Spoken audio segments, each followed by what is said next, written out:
Hello, everyone.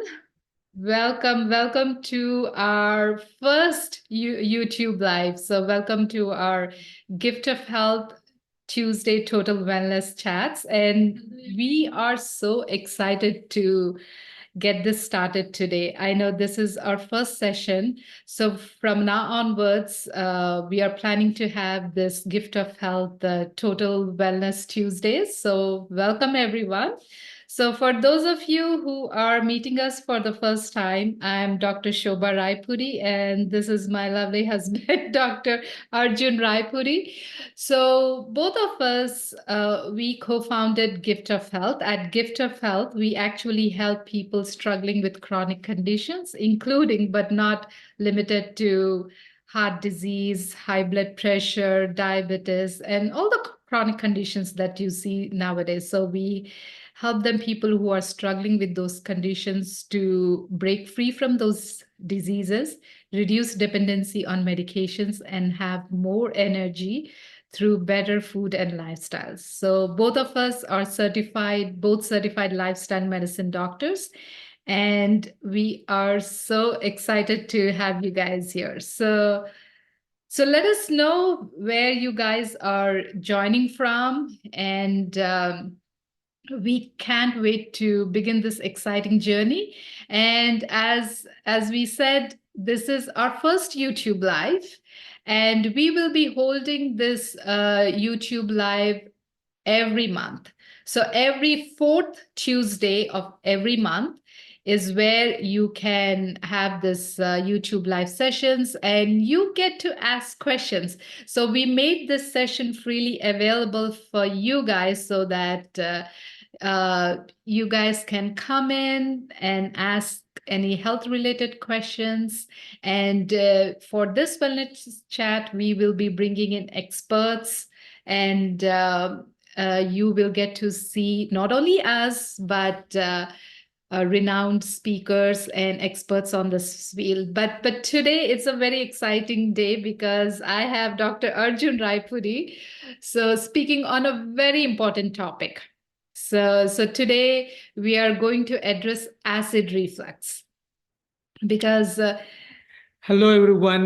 This is, if you can see, I'm looking at different screens and I'm trying to figure this out because this is the first time we're doing a live on YouTube. Okay, I see a comment from Vanessa. Hey guys, looking good. Hi, Vanessa. Good to see you here. Excellent, excellent. So whoever is live watching on YouTube, let us know where you're from. We're going to be talking about a very important topic, acid reflux affects millions and millions of people worldwide. Like we, on a yearly basis, just in Canada and the US alone, we spend billions of dollars on acid reflux medications, to the medications to suppress acid reflux. Yeah? So to speak, like 1 in 3 person have acid reflux, which is, I mean, it's not a small number. Yes. It is so common. Mm-hmm. Yeah. And it's so common that like each one of us, almost every one of us has experienced it at some point of time. It's very rare if you haven't experienced, and if you have experienced it, and if it's something that happens to you, just let us know. Ask questions. We're here to answer any questions you may have about acid reflux. So we are so excited to see people join. We have people joining from Ottawa, and we have people joining from Vancouver. So yeah, it says Danica is saying, so great to hear about this topic. I'm on the coast opposite to you in Vancouver, BC. Yes, Danica, nice to see you here. We are, for us, it's the evening in Newfoundland, and for you, it's afternoon. Yes. It's amazing that we are able to do this thousands of miles apart from each other, and we are still connected this way. Hi, Elsie. So keep the questions coming, and you can also share this link. Take this link from YouTube, and you can share it on your Facebook. Invite other friends. This is a very, very important topic, and they're Yeah, you are welcome to invite your friends and family members, and even they can ask questions. So make sure like more number of people know this, because this is a golden opportunity that can be utilized by every one of us. So the more you like, the more you share. So you would see that this video reaches many people who actually need this information. So Vanessa, can you share this direct link on the Facebook page? yeah, like on Yeah, like if this link, on the Facebook page already they have given the link to this YouTube yeah, live. but it would be nice if there is on the Facebook page that we share this live link because some people can directly watch it from there. Yeah. Yeah. So Okay. yeah, Yeah. and Please share it on the Facebook page and Facebook groups. Good. Good. Okay. Shall we dive into it? yes. Hey, Lucy the cat. So glad to see you live again. Yes. Yeah. Good, good. Yeah. Excellent. Well, congratulations, Shobha. For the first time, we are being live on Facebook. We have done so On many. YouTube. Yeah, on YouTube. Yeah, we have done many lives on Facebook, but now we are YouTubers. That's what our nephew calls us. Calls YouTube. He calls us YouTube. So cute, huh? Okay. Yeah. So Christina says, I was diagnosed this past fall with GERD after an endoscopy. Lower esophageal sphincter, LES, is lazy. Lazy. Main symptom is sour taste in mouth. I take 40 milligrams of PPI daily. I eat plant-based. If this structural Okay. thing can be healed. Yes. Yes, we, So we are, that, yeah. definitely we will address this question, Christina. That's a wonderful Yeah. question. This, So like why don't we first start with, okay, like what is this acid reflux? And like I know like people are wondering, okay, so is acid reflux and GERD, gastroesophageal reflux disease, it's the same, or yeah, what? so we'll basically we have made a short presentation for you which looks into different causes of acid reflux, and we'll also address the question. So we see another question coming from uh, Yeah, better use it. McKinnon and Shaw. Okay, so good, good. So we'll Dave from Dave. So Yeah. Dave will be answering your question as well. So Yeah. keep them coming. So let us know if you can see our screen. So we are going to Yeah. share a presentation. So just give a thumbs up if you yeah. can see the screen. Yeah. And so while we are doing this presentation, feel free to ask your questions, and we are going to address each and every one of your questions. So Yeah, so okay, you can see the screen. yes. Excellent. Okay, let's get started. Our goal is to give you uh, a good understanding of what causes acid reflux and help you address the main root cause so that you can be free from acid reflux rather than managing with medications. So with the things that we are going to be sharing, I would say 90% of the people can find relief from acid reflux. About 5 to 10% of the people, they may have like, really bad structural problems. Then you may still need to be on medications. But we would say this is acid reflux is predominantly a dietary disease. And we'll see what kind of foods that typically cause acid reflux. Excellent, good. So this is father of modern medicine, Hippocrates. He said all disease begins in the gut. In our clinical practice, we see patients who have various stomach and gut issues. Uh, People present with heartburn or different kinds of abdominal pain, constipation, diarrhea, acidic taste in mouth. These are all different kinds of gut symptoms that we um, help people with. So to understand acid reflux, we got to understand a little bit about the anatomy of the gut, the structure of the gut. So our gut, it starts with the mouth, and when you eat the food, it goes through the mouth, and then it goes through the food pipe, and then it enters the stomach. In stomach, quite a bit of digestion happens. Uh, the first thing that happens in the stomach is like a grinder, right? It's a blender. it's the best blender. Like, the nature has given us this blender. Whatever you put into it, it just like with the coordinated contractions, we call peristalsis, and propulsive movements of the stomach, the food gets like broken down into smaller parts. And then also, that's just breaking down the mechanical aspect. And the acid that is made in the stomach, it helps with the absorption of the nutrients, and it protects us against having infections. So many functions happen in the stomach. Then from the stomach, the food goes through the small bowel, which is like 6 meters or 20 feet long, and then it goes through the large bowel. And we're not going to get into every specific detail of digestion, because that itself will take like a long time.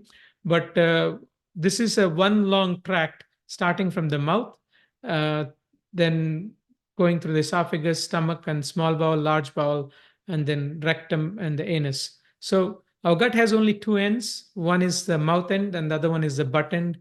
And sometimes people struggle with the constipation and diarrhea. I tell my patients, like, basically, what comes out depends upon what goes in. So if you have constipation or diarrhea, the first thing you want to address is what is going into the gut. And what is one thing that is touching the stomach? It's the food that we put into it, right? So the more we pay attention to the food that is going into the stomach, the better control we'll have about acid reflux.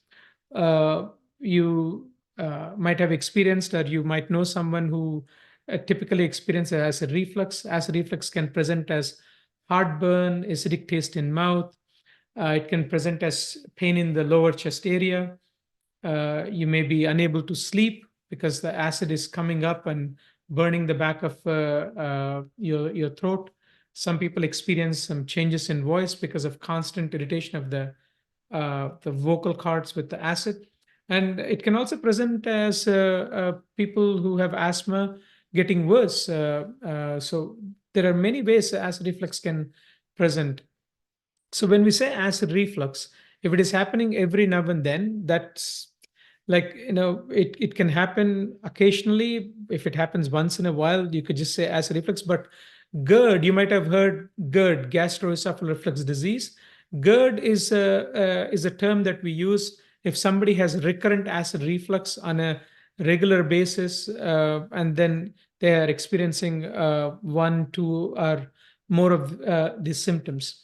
And I do endoscopies, like where uh, for my patients, we check the food pipe and the stomach with a tube, a flexible scope with a camera and light at the end. So this is an image of lower part of esophagus. What you're seeing here is all these streaky areas. This is uh, burning and inflammation caused by the acid, chronic acid causing irritation. Then this is another patient who has like acid reflux almost causing a bit of narrowing of the lower part of esophagus. To understand what causes acid reflux, we need to look at how our stomach functions. So, in a normal, healthy stomach, once the food goes from the esophagus into the stomach, the food gets digested, broken down, and the food is supposed to go south into the duodenum, which is the first part of the small bowel. Whereas in someone with acid reflux, if the lower esophageal sphincter, the valve that controls the movement of food from the esophagus to the stomach, if the lower esophageal sphincter or the valve is a bit loose or lax, it's very easy for the acid and the stomach contents to go up north into the esophagus. Now, uh, there are many reasons why the lower esophageal sphincter could be relaxed or lax. Um, we're going to look into the common food factors that makes the sphincter lax. We're also going to look at um, what factors in the stomach cause more acid. Because if you have excess acid in the stomach, then you are more likely to reflux. And if you have lax esophageal sphincter, then also you're more likely to reflux. And if your stomach is not emptying that well, like your stomach is supposed to empty into the small bowel or the duodenum, if the food is sitting there, it's also easy for the acid to come back up. I know it's very easy to think that acid might be causing the problem for acid reflux, but isn't there a reason why stomach is producing the acid? Yeah, so the purpose of the acid that is made by the stomach, that the type of acid the stomach makes, it's called a hydrochloric acid. The acid actually helps in the digestion of the food, especially that acid helps in the breaking down of the proteins, and the stomach acid also helps in the absorption of the iron, and the acid protects against any bacteria or the pathogens that we swallow. So That's so important, yeah, right? so it Because boosts the immunity. Yeah. yes, because the food that we eat, so along with the food can come bacteria, viruses. So the acid is actually doing a job of protecting Yes. your body from the infections and all that. So the acid is so critical to have. Yes, yeah. So the acid, it's normal for our stomach to make acid, and this acid in the stomach has a very important, many important purposes. As we just stated, it's a digestion of the food, absorption of the food, and also protection, like the immunity. So let's look into, like, why acid reflux happens. Acid reflux happens when the stomach acid flows backwards towards the esophagus, and you'll be so surprised to hear the foods that cause acid reflux. These are very, very common foods. The most important thing to realize is acid reflux, primarily, as I said, in 90 to 95% of the people, it's a dietary disease. It's a dietary disease, and the foods. Do you know which foods cause the most acid reflux? If you guessed, people say tomato based foods, people say orange and citrus foods, spicy foods. Yes, these foods can increase the chance of acid reflux, but the thing is, there are other factors other than the spiciness of the food, other than the acidity of the food. Some people, like, for them it is not the spiciness. Some people, for it's not the acidity. They just eat like the common foods and they get acid reflux and they get surprised. So we're going to look into these common foods. So the number one factor, I would say, that increases your acid production and acid reflux in the stomach, acid reflux from the stomach, is the amount of protein that you eat. All protein rich foods, including meats, chicken, fish, eggs, and dairy products, increase the acid production of stomach. If you're wondering why, the way the protein digestion happens, like when we eat proteins, uh, the this this enzyme called pepsin in the stomach breaks down the proteins into chains of amino acids, which are called polypeptides. And then there is further digestion that happens in the small intestine. These chains of amino acids get broken down into individual amino acids.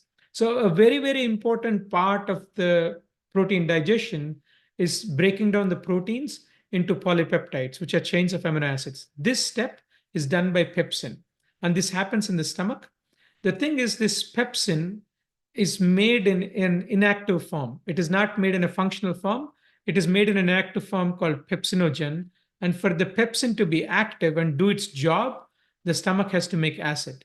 So the more protein you eat, the more pepsin you need. The more pepsin, that means for the pepsin to be active, the stomach has to make more acid. So this is one mechanism. There are also other mechanisms how meat and proteins increase acid production. So the more meat and like other proteins, especially the animal-based protein you eat, the more gastrin. Gastrin is a hormone that is made by the stomach, which increases uh, hydrochloric acid production. So these are the two main mechanisms, but there are other main mechanisms as well. Um, so this is with the common protein foods, but we are not done yet. Fatty foods. The more fattier the food is, the more acid reflux, and it happens in two ways. Like when you eat foods like butter, cheese, oils, and meats, these contain high amount of fats. They relax the sphincter, the lower esophageal sphincter, which makes it easy for the acid to come from the stomach to the esophagus. And Also, the other aspect of these high fat foods, they slow down how fast the stomach empties into the small bowel. As if the stomach is not emptying smoothly into the small bowel, it's easy for the acid to come back up into the esophagus. So fatty foods, they relax the esophageal sphincter, and they also slow down the stomach. So uh, to understand the stomach emptying, you just have to see how it works. Like the more protein you eat, the slower the stomach empties. The more fat you eat, the slower the stomach emptying. And the more acid in the stomach slows down the stomach emptying. So it's like, stomach is like a bag of, it's a bag, a stretchable bag. It can take up to uh, typically like up to 3 cups of food, but you can stretch it to accommodate almost up to 6 cups of food. So the normal volume of stomach is about 500 to 750 ml, but you can stretch it to almost like a liter and a half if you just, put food into it. And we all have felt that sensation of like bloating from overeating, right? So if the stomach is not emptying well, you experience all this bloating and fullness in the upper abdomen. And then especially if you have that fullness and then you lie down, then the usually when we are sitting or standing, the gravity is helping for the acid to go down. But when you lie down, it's so easy to for the acid to come up because the gravity is not helping.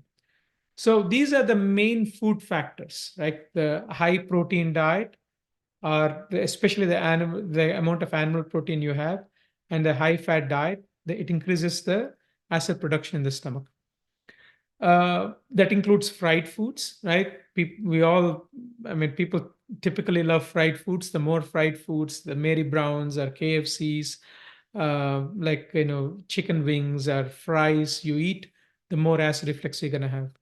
The more barbecue chicken and steak and moose and beef and foods you eat, the more acid reflux you're gonna have. So, what about chocolate? Yeah, so chocolate is, yeah. So chocolate is also it increases the acid reflux because it relaxes the esophageal sphincter. Uh, we love chocolate as Yeah, well. Yeah, you're killing so many hearts today. You're saying, okay, no meat, no dairy, no barbecue chicken, no chocolate. I'm not But saying. See, I'm not saying no. The thing is, yeah, basically these foods cause the acid reflux. So it's up to it's your choice whether you want to eat these foods or not. Because some people don't know this, right? If you want to eat a small bit of chocolate every now and then, that's okay.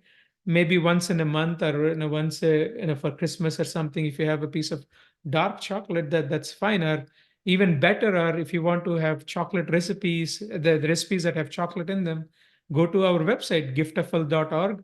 We have lots of recipes that involve chocolate. They're like chocolate cake or chocolate covered date nut rolls. You can make chocolate in a healthy way without using too much fat, because the most store bought chocolate has quite a bit of fat and processed sugar in it. and But it also has some caffeine in it too. Yeah. yeah. So, but you can make like chocolate dishes without using much fat, without overly making it too sweet, and it will satisfy your sweet tooth without causing much harm for you. So what about coffee or caffeine? Yes. So the more coffee you drink, the more acid reflux you're likely to experience, because caffeine also relaxes the esophageal sphincter, right? Yeah, so So as you can see, so don't be disheartened by hearing, okay, I cannot drink my coffee, I cannot drink my tea, I cannot have my chocolate, I cannot have my dairy, I cannot have my chicken. So the good news is like all these things can be actually plantified. It's not that like you have to give up if they are your favorite foods. So we will be coming to that aspect of it, but you can certainly enjoy these dishes by plantifying them, so which we will let you know late at a later time point. But as you can see, like this foods are delaying the stomach emptying. yes, yeah. So other factors are smoking. Like, smoking is a no-no.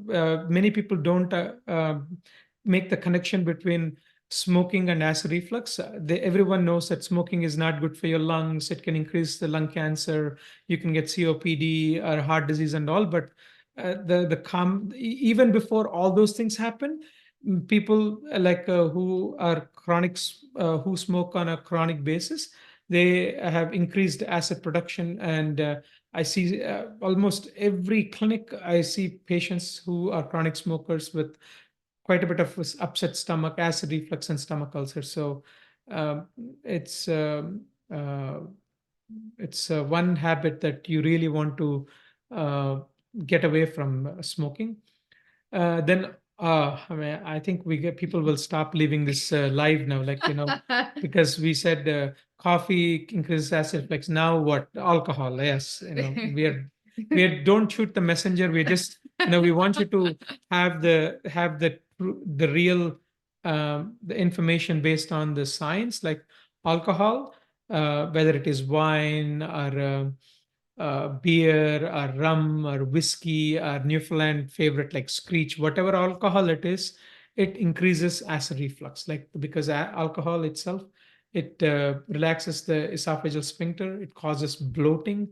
And most of the time, people when they're drinking alcohol, their food choices are like some of the worst choices, like the chips or the fries or the wings and all, like so alcohol, it's increases acid reflux. So in summary, what conditions increase acid reflux? So excess acid production happens when you eat protein, especially animal protein. Fascinating thing is, like, when you eat plant-based proteins, like when you eat beans and lentils, you don't get much acid reflux.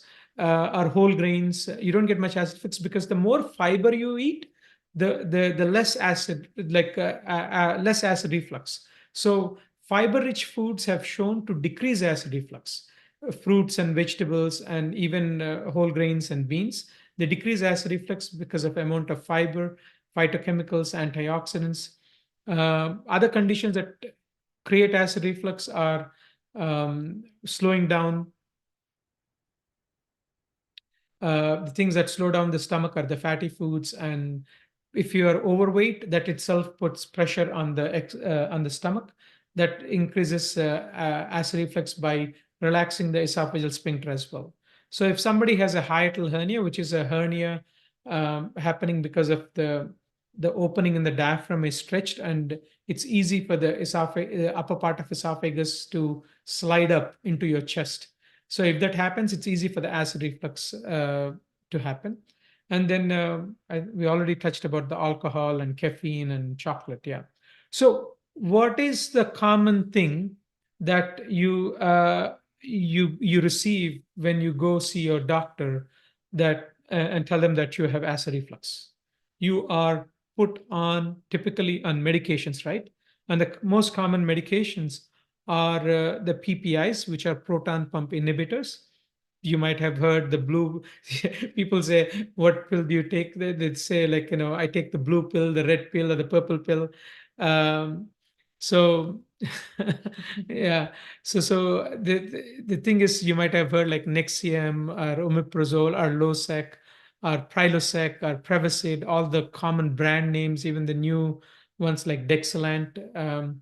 These are like, as a system, we spend billions of dollars on these medications. So, But there are a lot of drawbacks. yeah, yes. And I know a lot of people, like, not only PPIs, but as an instant relief, a lot of people take Tums, like hoping that it would give them quick relief, Yeah. or H2 antagonistics, or like the other drugs.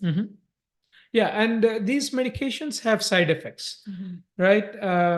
So the one thing is, they do not address the cause of the problem. Like, so you're not getting acid reflux because your body is lacking these medications. Your body's it's acid reflux is not because you have a deficiency or lack of these pills. It's acid reflux is happening because of the diet and lifestyle factors, right? So taking acid reflux, taking medications uh, to suppress acid reflux and keep eating the foods that cause acid reflux is like basically a band-aid. Like it doesn't address the cause. And also, who here loves to take pills every day? Yeah, I haven't seen, I don't think I've seen anyone in my clinic who said, Doc, I love taking pills. Give me more pills. No, you know, like it's such an inconvenience that you have to take pills every day. And these medications are expensive. And also, the more and more research is coming up on on these medications, which some of these side effects are uh, increased chance of having osteoporosis and fractures. And as we already mentioned just before, how the stomach acid helps with keeping our gut bacteria and the stomach bacteria well. So when you don't have in a good amount of uh, optimal amount of acid in the stomach and you're suppressing the acid, you have increased chance of infections like pneumonias, and also the C. difficile infection. It's the infection that you really don't want to have. It's one of the very challenging bugs or the bacteria to treat. And the more the intake of PPIs has been associated with almost 50% increase in the chance of getting C. difficile infection. And some of these acid reflux medications, they also affect the function of the platelets. They increase the risk of getting polyps in the stomach, and they decrease the absorption of B12. And there are some studies to show people who take on a acid reflux medications on a chronic basis, they also have a slightly higher risk of death. This is actually a small list. There are many more risk factors. Yeah, One is stomach cancer as well. yeah, and this is not pretty. Obviously, none of us want to have osteoporosis or have the C. diff infection and or to be prone for cancer. So technically, like as long as if we are just using this for short term, but we really want to address the root cause. Yeah. So the idea is to like when we address the root cause of acid reflux, we stop it. We find freedom from it. Then the acid reflux doesn't have to control our life.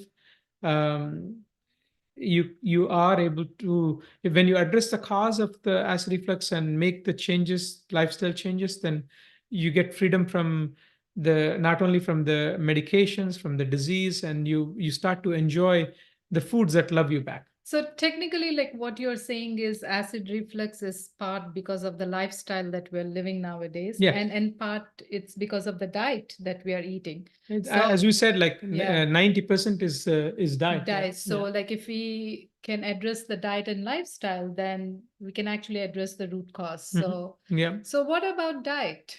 Yeah, so people still ask, like, wonder, does food really matter? The thing is, by the age 50, can you guess how much food do we eat? It's 100,000 pounds of food by age 50 every day. Typically we eat about 3 to 5 pounds of food. And you're taking 3 to 5 pounds of food, that, and if your diet has a lot of butter, cheese, oils, and fried foods and meats, and so you're eating quite a bit of foods that are increasing the acid reflux. And then you take one or two pills, you know over a period of time, these medications will work for a short period of time, but after that, the food eventually wins. So that's the reason why, like, when you go on these medications, you need to be on these medications for life if we don't address the cause of the problem. So most of the time, like when you go to the, like, clinic settings, you are basically in you're diagnosed with acid reflux. You may have endoscopy, and you're treating the symptoms with medications, and trying to manage the complications. So this is a reactive model that we practice in our clinic and hospitals.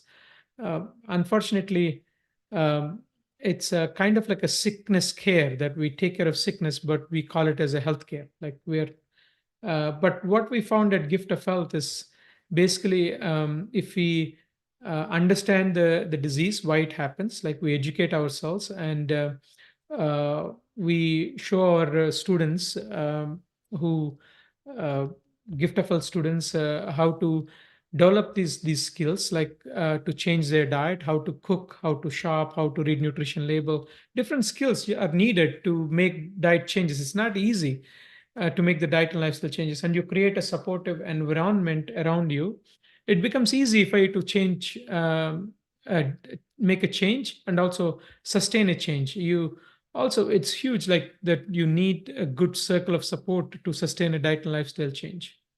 So with this approach, like this is a bit of older data. Like we have had the gift of health students who have gone through the food as medicine course.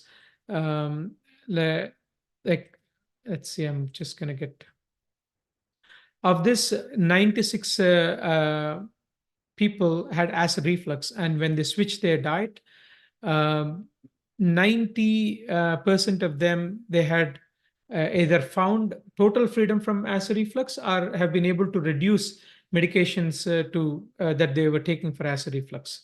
So and these the cohorts in this uh, in this group, like who have done the food as medicine course, they also have found freedom or relief from high blood pressure, diabetes, heart disease, and many were able to even lower their medications, were able to come off of their medications. So if you are wondering, like, what are we suggesting here? What we are suggesting is like sticking to a whole foods that are plant based. Eating a variety of fruits and vegetables, whole grains, beans, nuts, and seeds. So what to eat: whole grains, beans, lentils, fruits, vegetables, seeds. Um, so you're not going to be just eating them like this. You're going to make soups and stews and stir fries and sandwiches, different kinds of stuff.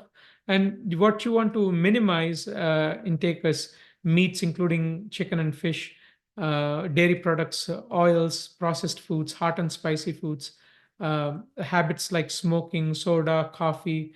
So these are the things that uh, like, I mean, this is, there is so much on this slide, people will roll their eyes, and I can't do all of it. But here is the thing, like you don't have to do 100%, like whatever you can start. And Yeah. yeah. So making diet and lifestyle changes is hard. So we are not saying that it is easy, but like when it comes to getting freedom from acid reflux or getting freedom from any disease, let me tell you, there are no shortcuts. Okay. When you try to change your diet and lifestyle, when you are addressing the root cause. So, again, here, it's not that we have to do big chunks, but even if we make that small changes, okay, when we make those small changes and do it on a consistent basis, that's what actually gives us the result. Mhm. So Yeah. the when that's how we are establishing our lifestyle habits.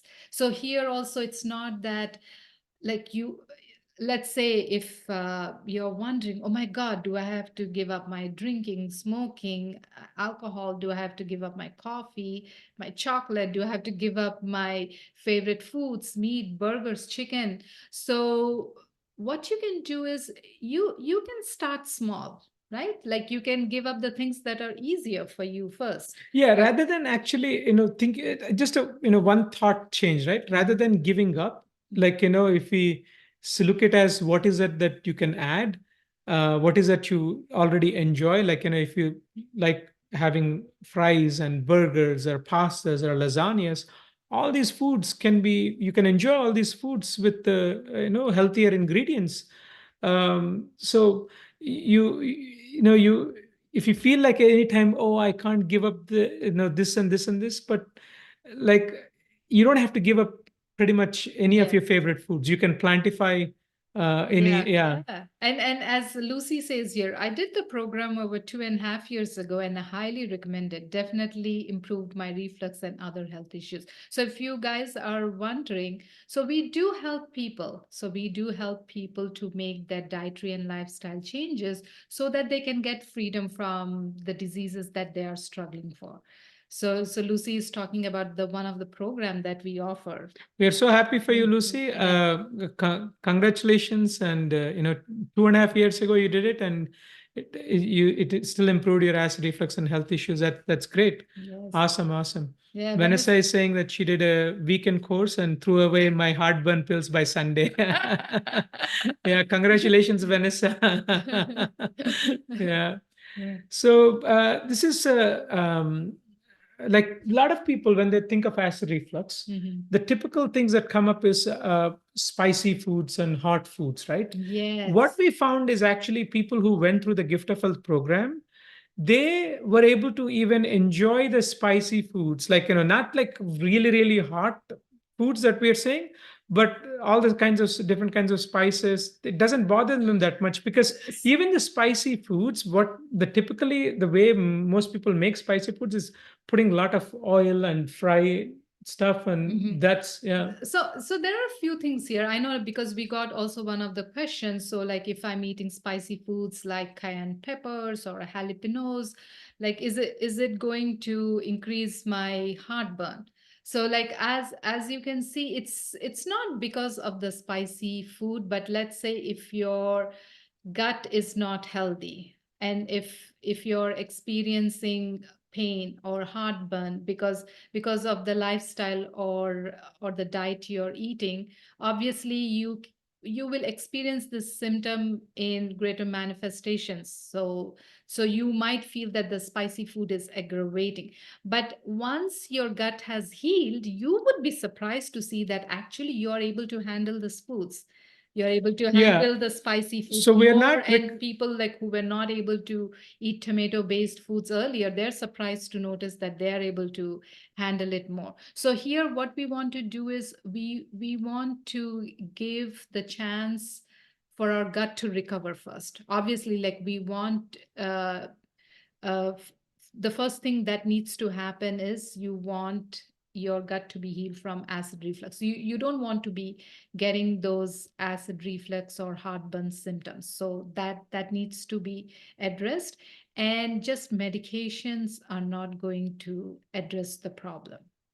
Yeah, so when it comes to spicy foods, like Dave is asking about using hot spices and how they affect acid reflux. Yeah, if you're using hot spices like dried red chilies, jalapenos, habaneros, cayenne pepper, yes, they do increase acid reflux.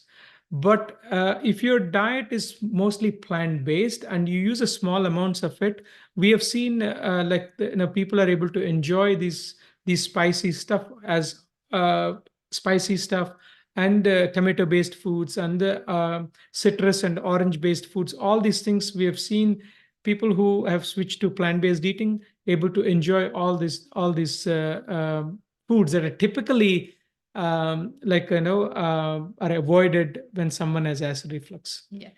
So Chris, Yeah, Christina is saying, okay, so is like I'm taking my PPIs now, and as you heard, like just staying on PPIs for long term is not a good solution, right? So, but you're wondering, okay, if I eat plant based, so if this is a structural problem, can it be healed? So when it comes to having that lower esophageal sphincter relaxing, so there are few things that causes, for example, like let's say if you're going to bed with heavy stomach, so let's say you had your meal, you just finished your meal. If if your stomach is empty by the time you go to bed, actually you are aiding your stomach, you're helping your stomach, and what you would notice is you wouldn't experience those acid reflux symptoms.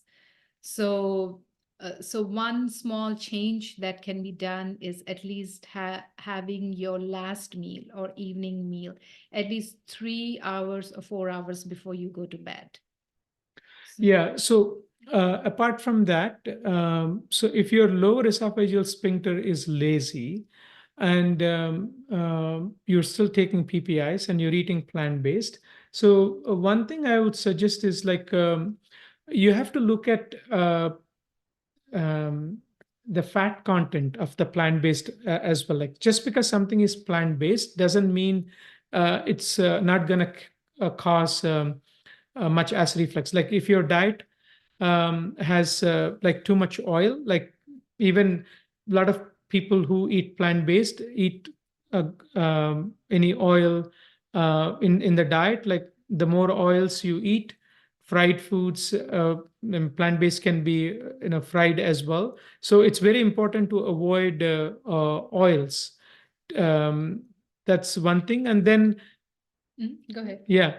Then other thing is just see what time of the day you're getting these acid reflux symptoms, and having a heavier breakfast and a smaller lunch and a light supper, like eating like a king or a queen for breakfast, and like a prince or princess for lunch, and a poor woman or poor man for supper. So the smaller the supper, by the time you go to bed, like you don't want to eat at least 3 to 4 hours before you go into bed, and by the time you go to bed your stomach should be empty.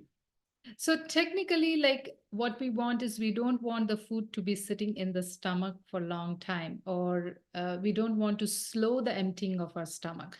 So basically, when the fat content of our food is high, it slows down the emptying of the stomach, and there's more chance of actually acid going up into the esophagus. So that's also one aspect of that lazy sphincter, like where you're seeing that the acid is going up north, right? So if we can aid our emptying of our stomach at a normal rate, so that would be a great lifestyle change.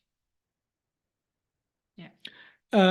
So this there is another question, like Marie is asking, I don't normally have acid reflux, but one night a little while ago I woke up quickly with a very bad burning in my throat. It was frightening. I jumped out of the bed and rushed to the bathroom, but there was nothing in my mouth. Spit out. My throat was sore for a couple of days. I couldn't think of anything I had eaten that day to cause this. Well, see, it's as we said in the beginning. I mean, it sounds like from what you're describing, you had an attack of acid reflux, and it is common to have episodes of acid reflux every now and then, especially it's not just what you ate that last meal, but also the meal before and the meal before. So all these things add up. Like sometimes it's hard for to pinpoint. So, but it may help to sit with an expert and like go over like what is the actual overall. Um, we would be able to help if we see the dietary journal or the record. Like sometimes we you may eat the foods and you may get away with it, but it's hard for people to recognize what foods, because uh, it's they're so tricky. These foods, this amount of fat and protein that is hiding in these foods, it's quite surprising. Okay. So Elizabeth is saying, have been on PPIs Rabiprazole, for 10 milligrams for 15 15 years, years. whole food, plant-based diet, great for my GERD. Is it dangerous for me to stop PPI? Well, the thing is, if you are eating whole food plant based, and if you're not experiencing any symptoms of acid reflux, then you should actually work with your doctor to help you come off of medications for acid reflux. Because the indications for PPIs, either rabiprazole or Pariet or Losec, the the recommendation from the medical boards and FDA is that you only use them when somebody has consistent acid reflux, or somebody has ulcers or inflammation of the esophagus. So, but it is not a medication that you take daily for long periods of time. So it's actually dangerous to be on it if the acid reflux is gone. So work with your family doctor, I would say, and see if they're willing to observe you, uh, like without the medications, and you can give it a trial. Sometimes if you've been on medication for a long time, you may get some rebound acid reflux for the first few days. So you gotta maybe you may need to be weaned off. Like if you're taking every day, maybe go to every other day, and then go every 3 days, and then like come off of it. But this is something that you have to work with your family doctor about it. So what are okay? What about Shatsky's web? Okay, Shatsky's web or a Shatsky's ring is basically a protective mechanism where the lower part of the esophagus is forming like a ring. The mucosa is forming a ring or a web so that the acid, like it's trying to prevent the acid coming back up. So if you have Shatsky's ring, then are a web. It's most of the time these are minor issues, like when your endoscopist or the your gastroenterologist or the surgeon, when they do the scope, the minor Shatsky's ring that are made up of like in a soft mucosa, they can be just broken. Like so, if someone has Shatsky's ring, it just tells that like they have had chronic acid reflux. Yeah, Shatsky's web. Yeah. So Shatsky's web, like yeah, Sh- if you have Shatsky's web, again, that is not an indication for to be on lifelong acid reflux medications. Shatsky's web, it is something that can be taken care and followed. It is something that you have to work with your gastroenterologist, the surgeon. Yeah. So what are your thoughts on liquid Gaviscon at night? um, so the thing is this why does someone need liquid Gaviscon, right? I'm the thing is Gaviscon is something that is used to soothe the stomach. If you're taking liquid Gaviscon, that means you're trying to prevent some kind of symptoms, right? Like either burning sensation or the acid reflux. You have to look at and see what is that in my food that is causing acid reflux. What is that? Like, am I eating too close to my bedtime? Like if you're sleeping by 10 o'clock, if you're sleeping by 10 o'clock, then no, nothing to eat after 6 o'clock. No, 3 hours is preferred before, not 3 hours of fasting before you go to bed is preferred, but 4 hours is even better. Okay. So, I mean, it's not a good idea to be taking these medications on a long-term basis without addressing the diet and lifestyle factors. Like a lot of us have a habit of snacking, late night snacking. That's it's not a good. It's a no for a if you want to prevent acid reflux. So Elise is asking, my endoscopy showed polyps. How concerned should I be? So the thing is, one of the side effects of being on PPIs, which are proton pump inhibitors, the medications that are used to suppress acid reflux, they cause polyps. And the thing is, for the most part, these polyps are benign, nothing to worry. But sometimes, if somebody is on these PPIs for a long time, and if they have lots and lots and lots of polyps, big polyps, like I've seen patients who were on PPIs for a long time, and their stomach is full of polyps, like big polyps. Small polyps, I know I'm not too worried, but if there are like big polyps and lots of them, we take biopsies and they turn out to be like precancerous lesions and neuroendocrine tumors, and so you are putting yourself at a higher risk um, if the diet and lifestyle is not addressed and you continue to take PPIs. But this is something, I mean, you don't have to be too worried about the polyps, but if you address the cause of the problem, like you address the food and lifestyle, and see if you work with your doctor to um, wean off from these PPIs, and then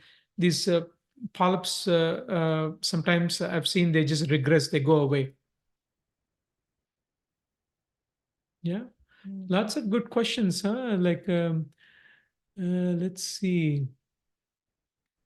Good, good. You guys ask great questions, and yeah, that was our first YouTube wellness gift of health wellness chat. So, what are we doing next? Yeah, so time's up. I know. Yeah. Yeah. Well, if you have any more questions, you are welcome to type it in the chat and in the comments. Um, and we will be looking at your comments and questions, and we will be happy to address these things. So, Christina Fraser is asking, what are your suggestions for healthy fats? Well, like if you include some amount of chia seeds and flax seeds, these are the and hemp seeds, like flaxseed powder. It has a good amount of omega 3s, very little omega 6. Similarly, chia seeds, they have good amount of omega 3s as well. Hemp seeds. So seeds are one of the best sources of healthy fats.